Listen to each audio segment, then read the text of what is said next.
যারা এই ধরনের চিন্তা করে যে আল্লাহ আমার যদি সম্পদ থাকতো আমি জাকাত দিতাম, জাকাতের সম্পদ নাই কিন্তু তারপরে চিন্তা করে যে কোনোভাবে একটু ঢিলে ঢিলে দেওয়া যায় কিনা, এরকম হরকত যারা করে আল্লাহ তাদেরকে ধনী বানায় দেয়। সুবহানাল্লাহ। কারণ আল্লাহ দেখে যে এই বান্দা প্রকৃত অর্থে আমার একটা ফরজ ইবাদত করার জন্য সম্পদ চাচ্ছে, তার সম্পদটা এই জন্য যে সে আমার একটা ইবাদতের মধ্যে নিজেকে সামিল করতে চাচ্ছে। এইভাবে সম্পদশালী হইতে চাইলে আল্লাহ সম্পদ দান করবেন। আর আমরা যারা দুনিয়া দুনিয়া বলে অস্থির আছি, দুনিয়াতে রাজত্ব করবার জন্য, নিজেকে আলিশানভাবে পরিচালনা করবার জন্য বিভিন্নভাবে আমরা সম্পদ কামনা করি, আল্লাহ এই জন্য আমাদেরকে সম্পদ দেয় না, এই জন্য আমাদের গরিবই দূর হয় না। কথা বুঝতেছেন? অনেকেই বলে হুজুর আমরা তো গরিব মানুষ, আমাদের গরিবই দূর হয় না, নামাজ রোজা তো ঠিক মতোই করি, আল্লাহর কাছে তো চাই কিন্তু আল্লাহ তো দেয় না। খুঁজে দেখবেন আপনার চাওয়ার উদ্দেশ্য কী, কারণ আপনি কি শুধু খাওয়া পড়ার জন্য চাচ্ছেন, দুনিয়ায় ভালো থাকার জন্য চাচ্ছেন, বাড়ি গাড়ি করার জন্য চাচ্ছেন, নিজের সমাজে প্রতিষ্ঠিত হওয়ার জন্য চাচ্ছেন, না সম্পদের বিনিময়ে আপনি দিনী কাজ, নেক কাজ, নেকামল, সদকা এগুলো দেওয়ার জন্য চাচ্ছেন? আপনার মাকসাদটা কী হইতে হবে? আল্লাহর পছন্দ হইতে হবে। কি বলে ঠিক না?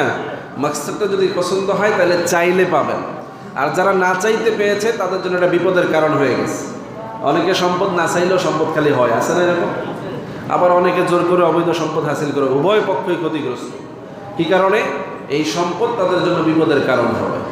আর যেই মানুষগুলো সম্পদ অর্জন করে, সম্পদ পাওয়ার পরে সম্পদের হক আদায় করে, এই মানুষগুলো সম্পদের দ্বারা লাভবান হবে। পৃথিবীতে সব কাজে এরকম দুইটা পক্ষ আছে। কয়টা পক্ষ?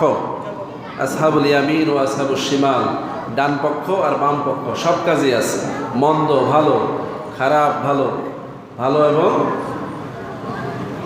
খারাপ, এই দুইটা জায়গা সব জায়গায় আছে। একেবারে নেকামলের মধ্যে যেমন নেকামল আছে, অপরদিকে বদামল আছে। কি আছে?